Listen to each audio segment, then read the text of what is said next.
Chapter 43, wherein is shown how the artful Dodger got into trouble. "And so it was you that was your own friend, was it?" asked Mr. Claypole, otherwise Bolter, when, by virtue of the compact entered into between them, he had removed next day to Fadgen's house. "Cod, I thought as much last night." "Every man's his own friend, my dear," replied Fadgen, with his most insinuating grin. "He hasn't as good a one as himself anywhere." "Except sometimes," replied Maurice Bolter, assuming the air of a man of the world. "Some people are nobody's enemies, but their own, you know." "Don't believe that," said Fadgen. "When a man's his own enemy, it's only because he's too much his own friend, not because he's careful for everybody but himself. Pooh, pooh. There ain't such a thing in nature." "There oughtn't to be if there is," replied Mr. Bolter. "That stands to reason. Some conjurers say that number 3 is the magic number, and some say number 7. It's neither, my friend, neither. It's number 1. "Ha, ha," cried Mr. Bolter. "Number 1 forever." "In a little community like ours, my dear," said Fadgen, who felt it necessary to qualify this position, "we have a general number 1, without considering me too as the same, and all the other young people." "Oh, the devil!" exclaimed Mr. Bolter. "You see," pursued Fadgen, affecting to disregard this interruption, "we are so mixed up together and identified in our interests that it must be so. For instance, it's your object to take care of number 1, meaning yourself." "Certainly," replied Mr. Bolter, "you're about right there." "Well, you can't take care of yourself, number 1, without taking care of me, number 1. "Number 2, you mean," said Mr. Bolter, who was largely endowed with the quality of selfishness. "No, I don't," retorted Fadgen. "I'm of the same importance to you as you are to yourself." "I say," interrupted Mr. Bolter, "you're a very nice man, and I'm very fond of yer. But we ain't quite so thick together as all that comes to." "Only think," said Fadgen, shrugging his shoulders and stretching out his hands. "Only consider. You've done what's a very pretty thing, and what I love you for doing. But what at the same time would put the cravat round your throat, that's so very easily tied, and so very difficult to unloose. In plain English, the halter." Mr. Bolter put his hand to his neckerchief, as if he felt it inconveniently tight, and murmured an assent, qualified in tone but not in substance. "The gallows," continued Fadgen. "The gallows, my dear, is an ugly finger-post, which points out a very short and sharp turning that has stopped many a bold fellow's career on the broad highway. To keep in the easy road, and keep it at a distance, is object number 1 with you." "Of course it is," replied Mr. Bolter. "What do you talk about such things for?" "Only to show you my meaning clearly," said the Jew, raising his eyebrows. "To be able to do that, you depend upon me. To keep my little business all snug, I depend upon you. The first is your number 1, the second my number 1. The more you value your number 1, the more careful you must be of mine. So we come at last to what I told you at first, that a regard for number 1 holds us all together, and must do so, unless we would all go to pieces in company." "That's true," rejoined Mr. Bolter thoughtfully. "Oh, you're a cunning old codger." Mr. Fadgen saw, with delight, that this tribute to his powers was no mere compliment, but that he had really impressed his recruit with a sense of his wily genius, which it was most important that he should entertain in the outset of their acquaintance.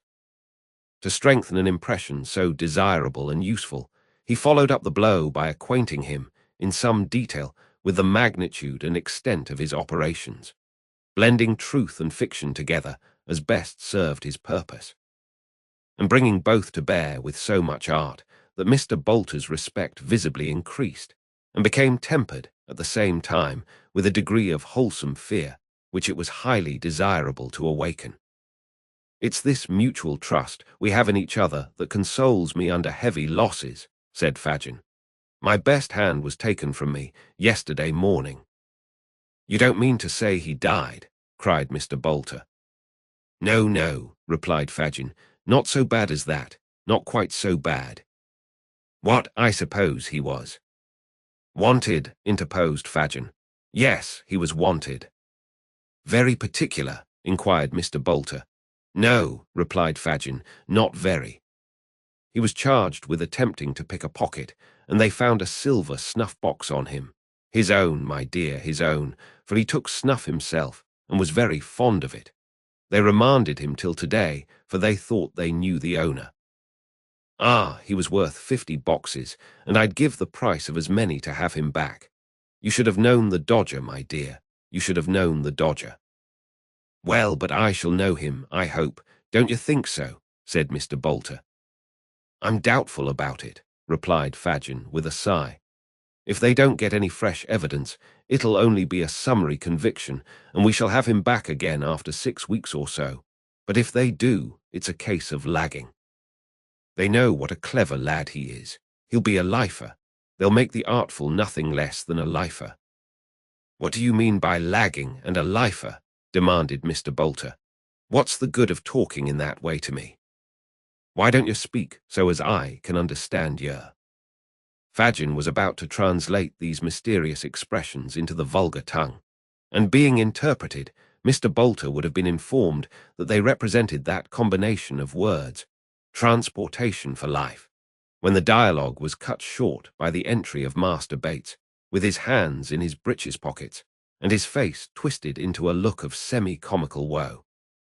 It's all up, Fagin, said Charlie, when he and his new companion had been made known to each other. What do you mean? They've found the gentleman as owns the box. 2 or 3 more are coming to identify him.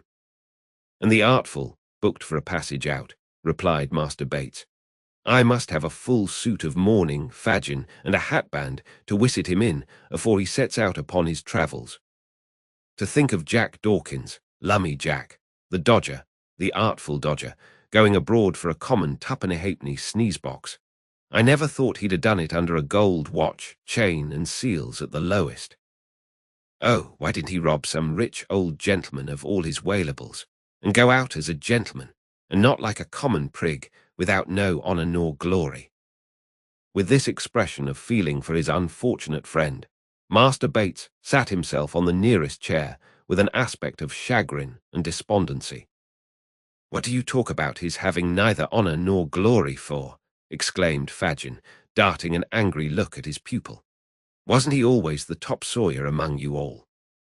Is there one of you that could touch him or come near him on any scent? Eh? Not one, replied Master Bates, in a voice rendered husky by regret. Not one. Then what do you talk of? Replied Fagin angrily. What are you blabbering for? 'Cause it isn't on the record, is it? Said Charlie, chafed into perfect defiance of his venerable friend by the current of his regrets. 'Cause it can't come out in the Dickment. 'Cause nobody will never know half of what he was. How will he stand in the Newgate calendar? Perhaps not be there at all. Oh, my eye, what a blow it is. Ha, ha, cried Fagin, extending his right hand and turning to Mr. Bolter in a fit of chuckling which shook him as though he had the palsy. See what a pride they take in their profession, my dear. Ain't it beautiful? Mr. Bolter nodded assent, and Fagin, after contemplating the grief of Charlie Bates for some seconds with evident satisfaction, stepped up to that young gentleman and patted him on the shoulder. Never mind, Charlie, said Fagin soothingly. It'll come out. It'll be sure to come out. They'll all know what a clever fellow he was. He'll show it himself and not disgrace his old pals and teachers. Think how young he is too. What a distinction, Charlie, to be lagged at his time of life. Well, it is a honour that is, said Charlie, a little consoled. He shall have all he wants, continued the Jew. He shall be kept in the stone jug, Charlie, like a gentleman. Like a gentleman, with his beer every day and money in his pocket to pitch and toss with, if he can't spend it. No, shall he, though? Cried Charlie Bates. Aye, that he shall, replied Fagin, and we'll have a big wig, Charlie.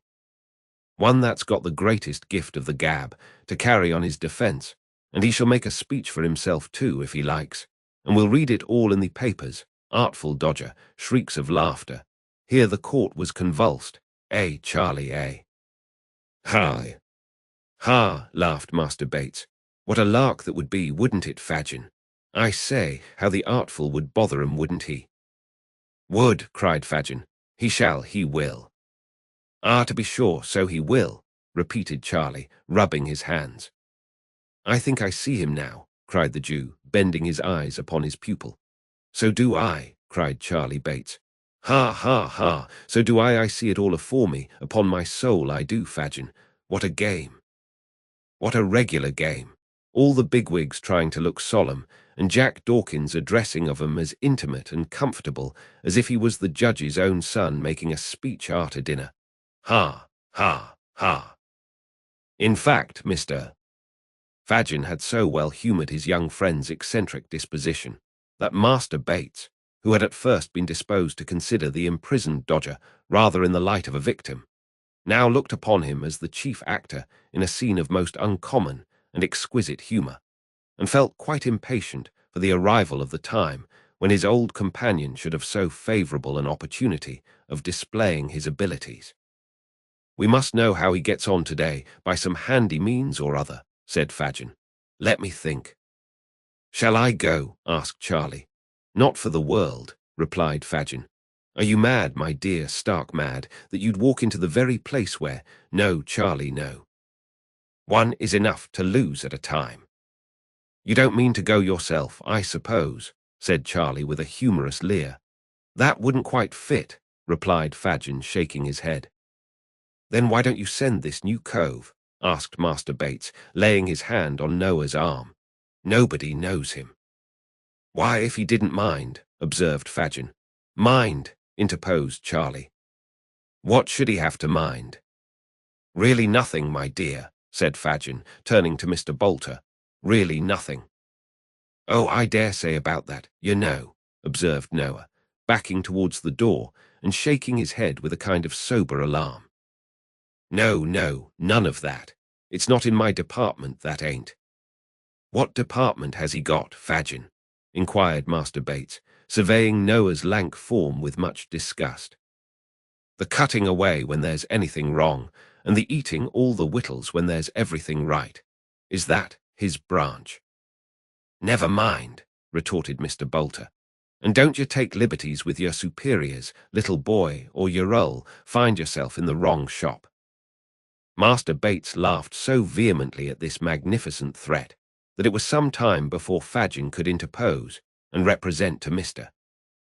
Bolter that he incurred no possible danger in visiting the police office, that, inasmuch as no account of the little affair in which he had engaged, nor any description of his person, had yet been forwarded to the metropolis, it was very probable that he was not even suspected of having resorted to it for shelter, and that, if he were properly disguised, it would be a safer spot for him to visit as any in London, inasmuch as it would be, of all places, the very last, to which he could be supposed likely to resort of his own free will.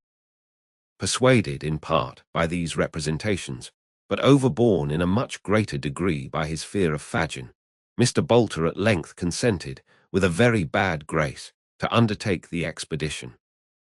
By Fagin's directions, he immediately substituted for his own attire a waggoner's frock, velveteen breeches, and leather leggings, all of which articles the Jew had at hand. He was likewise furnished with a felt hat well garnished with turnpike tickets, and a carter's whip. Thus equipped, he was to saunter into the office, as some country fellow from Covent Garden Market might be supposed to do for the gratification of his curiosity. And as he was as awkward, ungainly, and raw-boned a fellow as need be, Mr. Fagin had no fear but that he would look the part to perfection. These arrangements completed, he was informed of the necessary signs and tokens by which to recognize the artful Dodger, and was conveyed by Master Bates through dark and winding ways to within a very short distance of Bow Street. Having described the precise situation of the office, and accompanied it with copious directions how he was to walk straight up the passage, and when he got into the side, and pull off his hat as he went into the room, Charlie Bates bade him hurry on alone, and promised to bide his return on the spot of their parting. Noah Claypole, or Morris Bolter, as the reader pleases, punctually followed the directions he had received, which, Master Bates, being pretty well acquainted with the locality, was so exact that he was enabled to gain the magisterial presence without asking any question or meeting with any interruption by the way. He found himself jostled among a crowd of people, chiefly women, who were huddled together in a dirty, frowsy room, at the upper end of which was a raised platform railed off from the rest, with a dock for the prisoners on the left hand against the wall, a box for the witnesses in the middle, and a desk for the magistrates on the right. The awful locality last named, being screened off by a partition which concealed the bench from the common gaze, and left the vulgar to imagine, if they could, the full majesty of justice. There were only a couple of women in the dock, who were nodding to their admiring friends, while the clerk read some depositions to a couple of policemen, and a man in plain clothes who leant over the table. A jailer stood reclining against the dock rail, tapping his nose listlessly with a large key, except when he repressed an undue tendency to conversation among the idlers by proclaiming silence, or looked sternly up to bid some woman take that baby out, when the gravity of justice was disturbed by feeble cries, half smothered in the mother's shawl, from some meagre infant. The room smelt close and unwholesome. The walls were dirt-discoloured, and the ceiling blackened. There was an old smoky bust over the mantel-shelf, and a dusty clock above the dock, the only thing present that seemed to go on as it ought. For depravity, or poverty, or an habitual acquaintance with both, had left a taint on all the animate matter, hardly less unpleasant than the thick greasy scum on every inanimate object that frowned upon it. Noah looked eagerly about him for the Dodger, but although there were several women who would have done very well for that distinguished character's mother or sister, and more than one man who might be supposed to bear a strong resemblance to his father, nobody at all answering the description given him of Mr. Dawkins was to be seen. He waited in a state of much suspense and uncertainty until the women, being committed for trial, went flaunting out, and then was quickly relieved by the appearance of another prisoner who he felt at once could be no other than the object of his visit. It was indeed Mr. Dawkins, who, shuffling into the office with the big coat sleeves tucked up as usual, his left hand in his pocket, and his hat in his right hand, preceded the jailer, with a rolling gait altogether indescribable, and taking his place in the dock, requested in an audible voice to know what he was placed in that disgraceful situation for. "Hold your tongue, will you?" said the jailer. "I'm an Englishman, ain't I?" rejoined the Dodger. "Where are my privileges?" "You'll get your privileges soon enough," retorted the jailer, "and pepper with 'em. We'll see what the Secretary of State for the Home Affairs has got to say to the beaks, if I don't," replied Mr. Dawkins. "Now then, what is this here business? I shall thank the magistrates to dispose of this here little affair, and not to keep me while they read the paper, for I've got an appointment with a gentleman in the city, and as I am a man of my word and worry punctual in business matters, he'll go away if I ain't there to my time, and then PRaps there won't be an action for damage against them as kept me away." "Oh no, certainly not."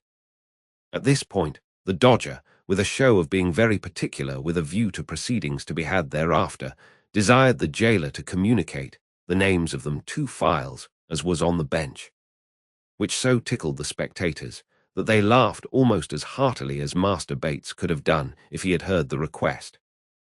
"Silence there," cried the jailer. "What is this?" inquired one of the magistrates. "A pickpocketing case, your worship." "Has the boy ever been here before?" "He ought to have been a many times," replied the jailer. "He has been pretty well everywhere else." "I know him well, your worship." "Oh, you know me, do you?" cried the artful, making a note of the statement. "Very good. That's a case of deformation of character anyway." Here there was another laugh, and another cry of silence. "Now then, where are the witnesses?" said the clerk. "Ah, that's right," added the Dodger. "Where are they? I should like to see 'em."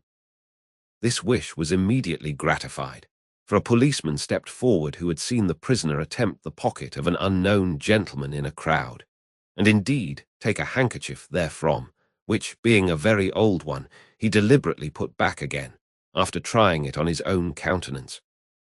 For this reason, he took the Dodger into custody as soon as he could get near him, and the said Dodger, being searched, had upon his person a silver snuff-box, with the owner's name engraved upon the lid. This gentleman had been discovered on reference to the court guide, and being then and there present, swore that the snuff-box was his, and that he had missed it on the previous day, the moment he had disengaged himself from the crowd before referred to. He had also remarked a young gentleman in the throng, particularly active in making his way about, and that young gentleman was the prisoner before him. "Have you anything to ask this witness, boy?" said the magistrate. "I wouldn't abase myself by descending to hold no conversation with him," replied the Dodger. "Have you anything to say at all?" "Do you hear his worship ask if you've anything to say?" inquired the jailer, nudging the silent Dodger with his elbow. "I beg your pardon," said the Dodger, looking up with an air of abstraction. "Did you redress yourself to me, my man?" "I never see such an out-and-out young vagabond, your worship," observed the officer with a grin. "Do you mean to say anything, you young shaver?" "No," replied the Dodger, "not here, for this ain't the shop for justice. Besides which, my attorney is a-breakfasting this morning with the vice-president of the House of Commons. But I shall have something to say elsewhere, and so will he, and so will a worry numerous and spectable circle of acquaintance as'll make them beaks wish they'd never been born, or that they'd got their footmen to hang 'em up to their own hat-pegs, afore they let 'em come out this morning to try it on upon me." "I'll—" "There, he's fully committed," interposed the clerk. "Take him away." "Come on," said the jailer. I'll come on," replied the Dodger, brushing his hat with the palm of his hand. To the bench. It's no use your looking frightened. I won't show you no mercy, not a ha'porth of it. You'll pay for this, my fine fellers. I wouldn't be you for something. I wouldn't go free now if you was to fall down on your knees and ask me. Here, carry me off to prison. Take me away." With these last words, the Dodger suffered himself to be led off by the collar, threatening, till he got into the yard, to make a parliamentary business of it, and then grinning in the officer's face, with great glee and self-approval. Having seen him locked up by himself in a little cell, Noah made the best of his way back to where he had left Master Bates. After waiting here some time, he was joined by that young gentleman, who had prudently abstained from showing himself until he had looked carefully abroad from a snug retreat, and ascertained that his new friend had not been followed by any impertinent person. The two hastened back together, to bear to Mr. Fadgen the animating news that the Dodger was doing full justice to his bringing up, and establishing for himself a glorious reputation.